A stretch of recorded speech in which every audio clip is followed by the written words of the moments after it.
Praise the lord. ದೇವರ ಅತಿ ಪರಿಶುದ್ಧ ನಾಮಕ್ಕೆ ಸ್ತೋತ್ರ ಉಂಟಾಗಲಿ. ಈ ದಿನ ದೇವರು ಕೊಟ್ಟಂಥ ಅವಕಾಶಕ್ಕಾಗಿ, ದೇವರು ಕೊಟ್ಟಂಥ ಮಹಾ ಆಶೀರ್ವಾದಕ್ಕಾಗಿ ದೇವರ ನಾಮಕ್ಕೆ ಸ್ತೋತ್ರ ಮಾಡುತ್ತಾ ನಿಮ್ಮನ್ನೆಲ್ಲರನ್ನು ವಂದಿಸ್ತಿದ್ದೀನಿ.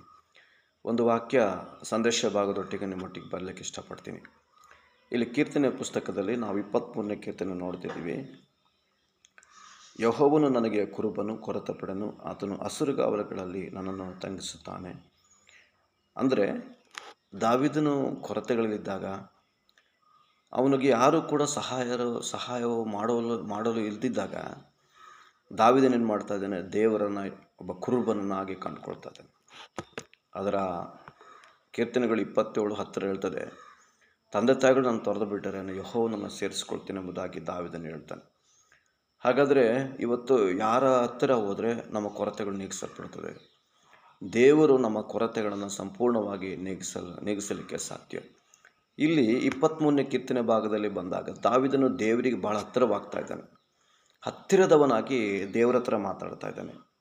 ಅಂದರೆ ನನಗೆ ಕೊರತೆ ಇಲ್ಲ, ನಾನು ಕಾರ್ಗತ್ತಲ ಕಣಿವೆಯಲ್ಲಿ ನಡೆಯುವಾಗಲೂ, ಆಮೇಲೆ ನನಗೆ ಕೊರತೆಗಳು ಬರುವಾಗಲೂ, ಸಮಸ್ಯೆಗಳು ಬರುವಾಗಲೂ, ಶತ್ರುಗಳು ಬರುವಾಗಲೂ, ಹೋರಾಟಗಳು ಬರುವಾಗಲೂ ದಾವೀದನು ಏನು ಮಾಡ್ತಾ ಇದ್ದಾನೆ ಅಂತಂದರೆ ದೇವರನ್ನು ಸ್ತುತಿಸೋದು ಮಾತ್ರ ಅವನು ಕಲಿತಾ ಇದ್ದಾನೆ. ನೋಡಿರಿ, ದಾವೀದನಿಗಿದ್ದಷ್ಟು ಶತ್ರುಗಳು ಇವತ್ತು ನಮಗಿಲ್ಲ. ದಾವೀದನಿಗೆ ಭಾಳಷ್ಟು ಶತ್ರುಗಳಿದ್ದರು. ಸ್ವಂತ ಮಾವನಾದ ಅರಸನಾದ ಸೌಲನು ದಾವೀದನಿಗೆ ವಿರೋಧವಾಗಿ ಬಂದ. ದಾವೀದನು ಯಾವಾಗಲೂ ಸೌಲನನ್ನು ಕ್ಷಮಿಸ್ತಾ ಇದ್ದ. ಕಾರಣ ಇಷ್ಟೇ, ದಾವೀದನಲ್ಲಿ ಯಾರ ಆತ್ಮ ಇತ್ತಂದರೆ ಕರ್ತನ ಆತ್ಮ ಇತ್ತು. ಹಾಗಾಗಿ ದಾವೀದನು ಕ್ಷಮಿಸುವ ಕಾರಣ ದಾವೀದನ ಮನಸ್ಸು ಕ್ಷಮಿಸಿ ಕ್ಷಮೆ ಕೇಳುವಂಥ ಆತ್ಮ ಇರೋದರಿಂದ ದಾವೀದನು ಯಾವಾಗಲೂ ಯಾವ ಕೊರತೆಯಲ್ಲಿದ್ದಿದ್ದು ಇಲ್ಲಿ ಕಾಣಲಿಲ್ಲ. ಅದಕ್ಕೆ ಅವನ ಕೀರ್ತನೆಗಾರಲು ಭಾಳಷ್ಟು ಕೀರ್ತನೆ ಭಾಗಗಳನ್ನು ಅರಸನಾದ ದಾವೀದನು ಬರೀತಾನೆ. ಆ ಬರೆಯುವಂಥ ಕೀರ್ತನೆಗಳಲ್ಲಿ ಒಂದು 23ನೇ ಕೀರ್ತನೆ ಬಂದು ಬಹಳ ವಿಶೇಷವಾಗಿ ದಾವೀದನು ಬರೀತಿದ್ದಾನೆ. ಅವನು ಹೇಳ್ತಾನೆ, ಅದರ 23ನೇ ಅಧ್ಯಾಯ 4ನೇ ವಚನ, ನಾನು ಕಾರ್ಗತ್ತಲಿನ ಕಣಿವೆಯಲ್ಲಿ ನಡೆಯುವಾಗಲೂ ನೀನು ಹತ್ತಿರವಿರುವುದರಿಂದ ಕೇಡಿಗೆ ಹೆದರೇನು, ನಿನ್ನ ದೊಣ್ಣೆಯೂ ನಿನ್ನ ಕೋಲು ನನಗೆ ಧೈರ್ಯ ಕೊಡುತ್ತಂದರೆ. ಅಂದರೆ ದಾವೀದನನ್ನು ನಡೆಸಲ್ಪಡುವಂಥ ಒಂದೇ ಒಂದು ಆಶೀರ್ವಾದ, ಅದು ಕರ್ತನ ಕೃಪೆ. ಹಾಗಾಗಿ ದಾವೀದನು ದೇವರ ಮೇಲೆ ಭರವಸೆಟ್ಟವನಾಗಿ ಹೊರಡ್ತಾ ಇದ್ದಾನೆ. ಅನೇಕ ಯುದ್ಧಗಳನ್ನು ಮಾಡ್ತಾನೆ, ಅನೇಕ ದೇವರು ಹೇಳಿದ ಕೆಲಸಗಳು ನಡೀತಿದ್ದಾನೆ. ಆದರೆ ಸೌಲನಿಗಿಂತ ಭಯಂಕರವಾದ ಕೆಲವೊಂದು ತಪ್ಪುಗಳು, ಪಾಪಗಳನ್ನು ಮಾಡ್ತಾನೆ ದಾವೀದ. ಆದರೂ ದಾವೀದನನ್ನು ಯಾಕೆ ದೇವರು ಕ್ಷಮಿಸಿ ನನ್ನ ಹೃದಯಕ್ಕೆ ಒಪ್ಪುವ ಮನುಷ್ಯನೇ ಎಂಬುದಾಗಿ ದೇವರು ಯಾಕೆ ಕರೀತಾನಂದರೆ, ದಾವೀದನಲ್ಲಿ ಒಂದು ಪಶ್ಚಾತ್ತಾಪದ ಮನಸ್ಸು, ಕ್ಷಮಿಸುವಂಥ ಮನಸ್ಸು, ಸಹಿಸಿಕೊಳ್ಳುವಂಥ ಮನಸ್ಸು ಇದ್ದ ಕಾರಣ ದಾವೀದನನ್ನು ದೇವರು ಇಷ್ಟಪಡ್ತಾನೆ. ಇಲ್ಲಿ ಅದರ 23ನೇ ಕೀರ್ತನೆ ಅದರ 5ನೇ ವಚನ ಹೇಳ್ತದೆ, ದಾವೀದನು ಹೇಳ್ತಾನೆ, ಎಷ್ಟು ಚೆನ್ನಾಗಿ ನೋಡ್ರಿ, ವೈರಿಗಳ ಮುಂದೆಯೇ ನೀನು ನನಗೋಸ್ಕರ ಔತಣವನ್ನು ಸಿದ್ಧಪಡಿಸುತ್ತಿ, ನನ್ನ ತಲೆಗೆ ತೈಲವನ್ನು ಹಚ್ಚಿಸುತ್ತಿ, ನನ್ನ ಪಾತ್ರೆಯು ತುಂಬಿ ಹೊರಸೂಸುತ್ತಂದ್ರೆ. ಯಾರ ಮಧ್ಯದಲ್ಲಿ? ವೈರಿಗಳ ಮಧ್ಯದಲ್ಲಿ.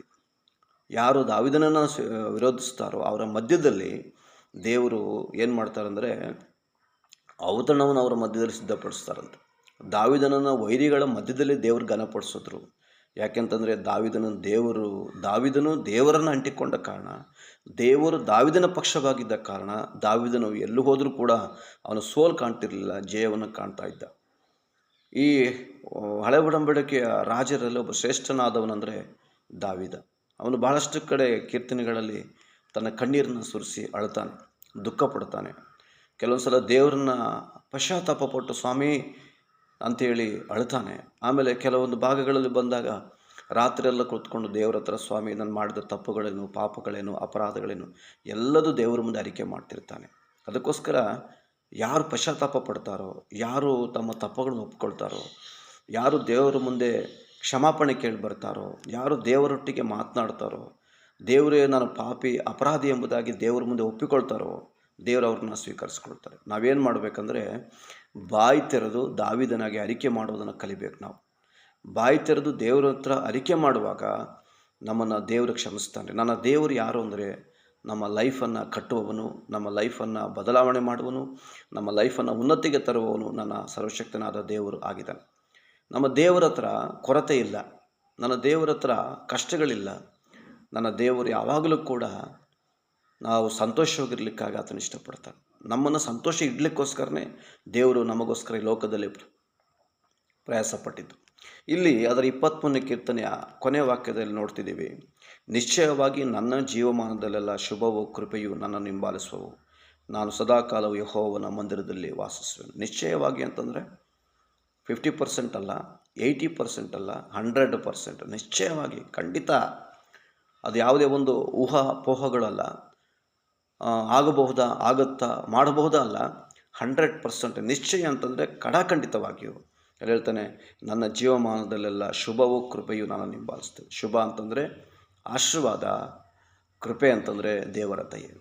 ಇವೆರಡೂ ನಮ್ಮನ್ನು ಲೈಫಲ್ಲಿ ಹಿಂಬಾಲಿಸ್ಬೇಕಂತಂದರೆ ನಾನು ದೇವರನ್ನು ಹಿಂಬಾಲಿಸಬೇಕು. ಅನೇಕ ಸಲ ನಾವು ಓಡ್ತಾ ಇರ್ತೀವಿ. ನಾವು ಏನು ಮಾಡ್ತೇವೆ ಅಂದರೆ ನಮ್ಮ ಬುದ್ಧಿ, ಶಕ್ತಿ, ತಿಳುವಳಿಕೆ, ಜ್ಞಾನದಿಂದ ಓಡ್ತಾ ಇರ್ತೀವಿ. ಪವಿತ್ರಾತ್ಮನ ಎಲ್ಲೋ ಒಂದು ಕಡೆ ಮೂಲೆಯಲ್ಲಿ ಕೂರಿಸಿರ್ತೀವಿ, ನಾವು ಓಡ್ತಿರ್ತೀವಿ. ಆವಾಗ ನಾವು ಫೇಲ್ಯೂರ್ ಆಗ್ತಿರ್ತೀವಿ. ಆದರೆ ನಾವು ಯಾವಾಗಲೂ ಪರಿಶುದ್ಧಾತ್ಮನ ಮುಂದೆ ಕಳಿಸ್ಬೇಕು, ನಾವು ಹಿಂದೆ ಹೋಗಬೇಕು. ನನ್ನ ದೇವರು ಮುಂದೂತನಾಗಿರಬೇಕು. ಮಲಾಕಿ ಗ್ರಂಥದ ಪ್ರಕಾರ ಆತನ ನಾವು ಹಿಂದೆ ಹೋಗಬೇಕು. ಆವಾಗ ದೇವರು ಎಲ್ಲ ವಿಷಯಗಳಲ್ಲಿ ನಮ್ಮನ್ನು ಜಯ ಕೊಡಲಿಕ್ಕೆ ಮಾತ್ರ ಸಾಧ್ಯ. ವಾಕ್ಯ ಭಾಗ ಬರೆಯಲ್ಪಟ್ಟ ಪ್ರಕಾರ 23ನೇ ಕೀರ್ತನೆಯಲ್ಲಿ ದಾವೀದನು ಹೇಳ್ತಾನೆ ಗೊತ್ತಾ, ಯೆಹೋವನು ನನಗೆ ಕುರುಬನು, ಕೊರತೆ ಪಡನು. ನಮ್ಮ ಲೈಫಲ್ಲಿ ದೇವ್ರನ್ನ ಆದುಕೊಂಡಾಗ ಕೊರತೆ ಬರಲ್ರಿ. ಮನುಷ್ಯರನ್ನ ಆದುಕೊಂಡಾಗ, ಮನುಷ್ಯರು ನಂಬಿದಾಗ ನಮ್ಮ ಜೀವಿತದಲ್ಲಿ ಕೊರತೆಗಳು ಬರ್ತವೆ. ಆದರೆ ದೇವರು ಯಾವತ್ತೂ ಕೂಡ ಕೊರತೆ ಕೊಡುವನಲ್ಲ. ದೇವರು ನಮ್ಮನ್ನು ಪರಿಶೋಧಿಸಿ ಒಂದು ಒಳ್ಳೆಯ ಉತ್ತಮವಾದ ಪಾತ್ರೆಯಾಗಿ ಮಾಡಲಿಕ್ಕೆ ಆತನ ಇಷ್ಟಪಡ್ತಾನೆ. ನಾವು ಆತನ ಪಾದವನ್ನು ಗಟ್ಟಿಯಾಗಿ ಬಿಡದೆ ಹಿಡ್ಕೊಂಡ್ರೆ ನಮ್ಮನ್ನು ದೇವರ ಆಶೀರ್ವದಿಸ್ತಾನೆ. ನಾನು ಹೇಳೋದು, ಈ ಲೋಕದಲ್ಲಿ ಮೂಲಭೂತ ಭೌತಿಕವಾದ ಆಶೀರ್ವಾದ ಕುರಿತಾಗಿ ಮಾತಾಡ್ತಿಲ್ಲ. ಆತ್ಮಿಕ ವಿಷಯಗಳ ಕುರಿತಾಗಿ, ಆತ್ಮಿಕ ಆಶೀರ್ವಾದ ಕುರಿತಾಗಿ, ಆತ್ಮಿಕ ಸಂಗತಿಗಳ ಕುರಿತಾಗಿ ಮಾತಾಡ್ತೀನಿ. ದೇವರಿಗಾಗಿ ನಾವು ನಿಂತರೆ ನಮ್ಮನ್ನು ಎಲ್ಲವೂ ಕೂಡ ದೇವರು ಆಶೀರ್ವದಿಸ್ತಾನೆ. ಮತ್ತ 6:33 ಹೇಳ್ತಾರೆ, ಮೊದಲು ದೇವರ ರಾಜ್ಯಕ್ಕಾಗಿ, ನೀತಿಗಾಗಿ ತಾವು ಕಪ್ಪಡ್ರಿ, ಅವೆಲ್ಲವೂ ಕೂಡ ನಿಮಗೆ ಕೊಡಲ್ಪಡ್ತದೆ. ಅಂದರೆ ನಮಗೆ ಮೂಲಭೂತವಾದ ಭೌತಿಕವಾದ ಆಶೀರ್ವಾದಗಳು ನಾನು ಬೇಡ ಅಂತ ಹೇಳ್ತಾ ಇಲ್ಲ. ನಮ್ಮ ಈ ಲೋಕದಲ್ಲಿ ನಾವು ಬದುಕುವಾಗ ಅವಶ್ಯಕತೆ ಇದೆ. ಮೊದಲು ಆತ್ಮಿಕವಾದದ್ದು, ಮೊದಲು ದೇವರನ್ನು ನಂಬಿ ದೇವರನ್ನು ಹಿಂಬಾಲಿಸಿದ್ರೆ, ಪವಿತ್ರಾತ್ಮನ ಮುಂದಿಟ್ಟುಕೊಂಡು ನೀನು ಹಿಂದೆ ಹೊರಟ್ರೆ ನಿನ್ನ ಹಿಂದೆ ಅವೆಲ್ಲ ಹಿಂಬಾಲಿಸಿ ಬರ್ತಾವ್ರಿ. ನಾವು ಆತ್ಮಿಕವಾಗಿ ಅಭಿವೃದ್ಧಿ ಆಗೋಣ, ನಾವು ಆರೋಗ್ಯದಲ್ಲಿ ಅಭಿವೃದ್ಧಿ ಆಗೋಣ, ಮೂಲಭೂತವಾಗಿ ಭೌತಿಕವಾಗಿ ಎಲ್ಲ ವಿಷಯಗಳಲ್ಲಿ ಅಭಿವೃದ್ಧಿಯಾಗಿ ದೇವರನ್ನ ಮಹಿಮೆ ಪಡಿಸೋಣ. ನಮ್ಮ ಜೀವಿತಗಳನ್ನು ದೇವರು ಕಟ್ಟೋದಕ್ಕೋಸ್ಕರ ಆತನ ಕರಗಳಿಗೆ ನಮ್ಮನ್ನು ಕೊಟ್ಟರೆ ಆತ ನಮ್ಮನ್ನು ಶಕ್ತವಾಗಿ ಉಪಯೋಗಿಸ್ತಾನೆ. ಯಾರನ್ನು ಅವಮಾನಪಡಿಸಲ್ಲ. ದಾವೀದನನ್ನು ಎಲ್ಲ ಕೊರತೆಗಳಿಂದ ಬಿಡಿಸಿದ ದೇವರು ನನ್ನನ್ನು ಬಿಡಿಸಲಿಕ್ಕೆ ಆತ ಶಕ್ತನಾಗಿದ್ದಾನೆ. ಈ ವಾಕ್ಯಗಳನ್ನು ದೇವರು ಆಶೀರ್ವದಿಸಲಿ. Praise the Lord. Thank you. Amen.